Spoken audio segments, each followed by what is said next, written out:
सीधा कहने का मतलब ये है कि वो जमीन उन्होंने बेचनी है, बाहरी लोगों को बेचनी है, और जमीन बेचने के लिए क्या रणनीति अपना रहे हैं कि भाई अगर ग्राम पंचायतों में नहीं खरीद सकते तो इन क्षेत्रों को पालिकाओं में, नगर पंचायतों में और नगर निगमों में जोड़ दिया जाए। और यही चल रहा है और यही उस भू कानून की सच्चाई है।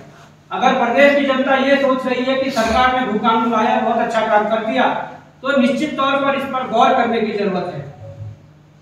इसके अलावा भ्रष्टाचार चरम पर है। ऐसा कोई विभाग नहीं है जहां पर बिना कमीशन खोरी के काम चल रहा हो।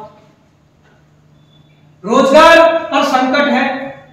आप देख रहे होंगे कि बाहर से लोगों को बुला बुलाकर, वो सचिवालय में बैठे अधिकारी हो, वो अधिकारी चाहे बिहार का हो, राजस्थान का हो, महाराष्ट्र का हो, कहीं का भी, जिन पदों पर हमारे युवाओं को नौकरी मिल जानी चाहिए थी, उन पदों पर अपने रिश्तेदारों को बुलाकर नौकरी दी जा रही है। हक किसका मारा जा रहा है? हमारा और आपका मारा जा रहा है। अभी हाल ही में 1,75,000 रुपए की नौकरी लखनऊ से बुलाकर एक व्यक्ति को उसे दे दी गई। कितना बड़ा दुर्भाग्य है कि हमारे छोटे मोटे ठेकेदार जो अपनी आजीविका चलाने के लिए गांव छोटे ग्राम स्तर से लेकर और जितनी जिसकी हैसियत होती थी, जो हैसियत प्रमाण पत्र बनता था, सादा पर वो काम ले सकता था। परंतु आज सरकार ने क्या कर दिया है, आज पार्टी तंत्र ने क्या कर दिया है कि ठेकेदार बाहर से बुलाए जा रहे हैं।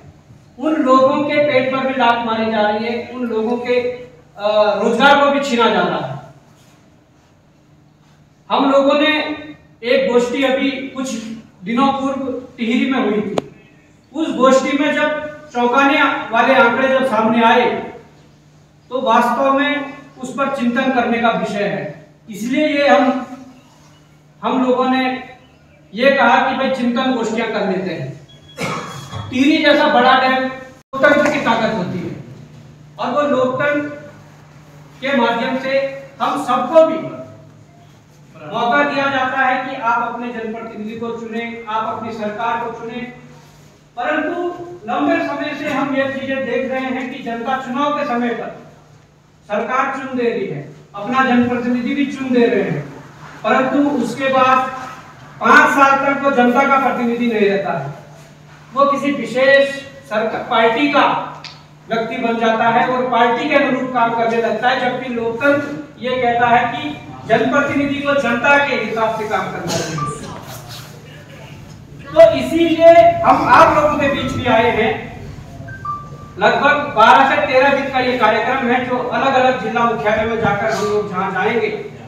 और बात जो रुकी थी अभी भू कानून तक रुकी थी, हमने कहा कि सरकार एक भू कानून लाई है और उस भू कानून में आप लोगों ने देखा होगा जिसमें ये कहा गया कि उधम सिंह नगर और हरिद्वार को पूरी तरीके से छोड़ दिया है कि वहां पर भू कानून लागू नहीं होगा।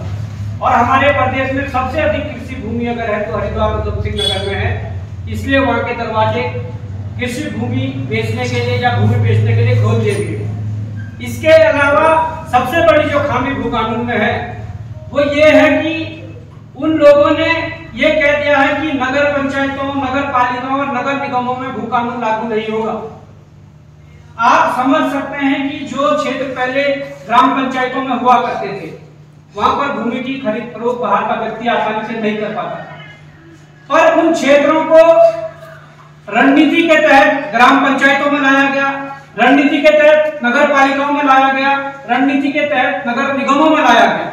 अगर आप ये वीडियो YouTube पर देख रहे हैं तो हमारे चैनल को सब्सक्राइब करें और बेल आइकन को दबाना ना भूलें। अगर आप Facebook पर ये वीडियो देख रहे हैं तो हमारे पेज को लाइक करें।